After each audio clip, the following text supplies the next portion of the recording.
Hi, my name is Kaia, or Karin, if you will, not Karen, please. I'm gonna do this in English because I wanna be able to post it to both my blogs, so I hope you can stand my wretched accent, which is mostly Scandinavian, a bit of American, and with a few British words thrown in, even though I don't speak in a British accent at all. That's what happens when your best friends are Scots and Australians. This video is in honor of the It Gets Better project, which at first I was kind of suspicious about because I couldn't see how it would be helpful for kids to see grown-ups sit there with their husbands or wives and say, it gets better, I promise. Just stick it out these next 10 years and it will be fine. Since then, I've heard a lot about how it actually has given more traffic to websites and phone lines to, you know, the kind of phone numbers you call if you feel depressed or suicidal and all those fun things. So, yeah, I have accepted that I was totally wrong, and now I'm sitting here doing my own video, which, yeah, kind of shows me just how wrong I was. So I'm not going to say very much about how it gets better, because when I was 14 and was teased for being gay, that would have pissed me off so bad. Instead, I'm going to tell you my story, which is long and, yeah, I'm not exactly eloquent, so I might ramble on for like forever, but you'll just have to live with that. But yes, when I was 14, I made a new friend. We were both kind of unpopular, and I guess the other people at school didn't like that we had a friend all of a sudden, so they decided to spread a rumor that we were, as they say, gay for each other. Lovely expression, by the way. It only lasted a few weeks. They actually stopped when we told our teachers, which I think has something to do with them not actually believing it. They just grabbed the most horrible thing they could think of, and yeah, so it ended pretty quickly. And I just want to say to those of you who endure, let's go with endure. Those of you who endure this for months or years, you are amazing. You are so strong. But yeah, when I was 14, that happened. And then it took me another 5 or 6 years to actually figure out that actually they were right. I am queer. And my family was really great about it. My mom was entirely unsurprised. My dad said, and you have to picture us sitting there during Friday night dinner eating pizza. So he looked down at his plate when I had said my piece and said, "This pizza is really good." And that was that. So in that aspect, I was really lucky, which I guess is part of the reason that it felt so good. It was to pull out the biggest cliche of all cliches. It felt like I suddenly made sense, like all the pieces kind of fit together. I felt so weird for so long. And then there it was. I was queer. And yeah, it was such a relief. And then when I was 20, I met my first girlfriend. And I have to say, she was a lot braver than me. She came out while still in high school.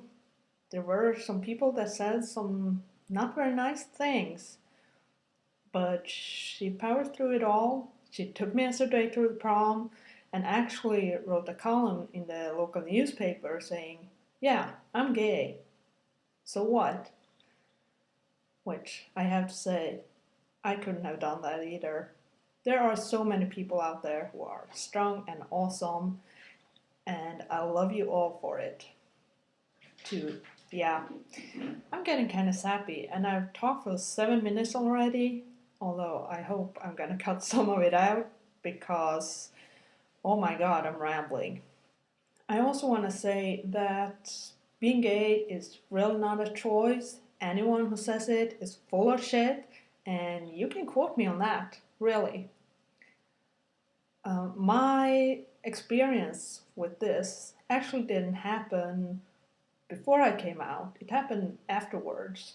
Well, it's kind of a process. I'm still out and all that, but after a couple of years as a lesbian, I met a transgender guy, and he was female to male. He passed 100% of the time.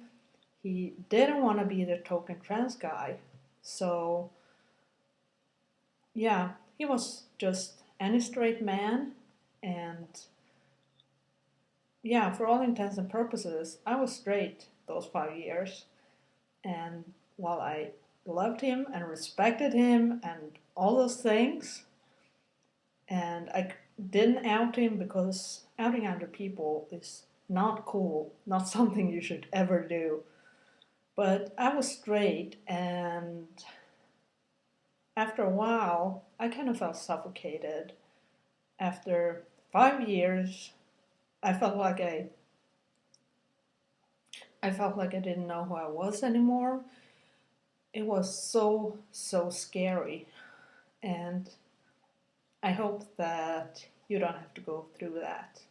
And last but not least, those of you who say that things are gay when really they are not, they're just bad, or you don't care for them for one reason or another, you may think it's just a word, but it's not. It's much more than that. And yeah, you contribute to the belief that being gay is bad or less than being straight. So please don't say that. And also, coming out, especially when you're still in high school, is really scary and hard enough as it is. So stop being an asshole. It's much easier than you might think.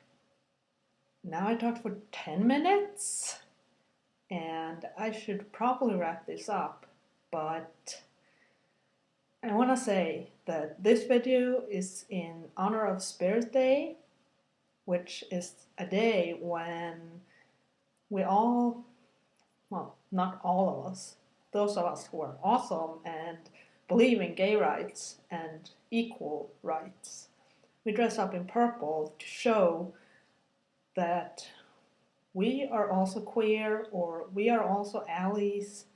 We believe in all of this. Yeah, I'm gonna wear purple tomorrow, and I hope that you will too. Although I have to say that applies only to the Swedes watching this, because for some reason we're doing Spirit Day, or Lila dagen, as I like to call it, which means purple day. We do it the 27th, the rest of the world did it on the 20th, which is a week ago. So Swedes, ta på dig något lila imorgon och visa att du också tycker att det här är en bra idé, något som är viktigt. Och om du vill veta varför, alltså varför något som känns kanske lite fånigt är så viktigt, så kommer jag länka till några blogginlägg som beskriver mycket bättre än vad jag skulle kunna varför det är viktigt och hur det är viktigt. Och jag hoppas att det går att läsa dem också. So that's all I wanted to say really. And also, this is my first ever video blog, so please be kind and thank you. That's all.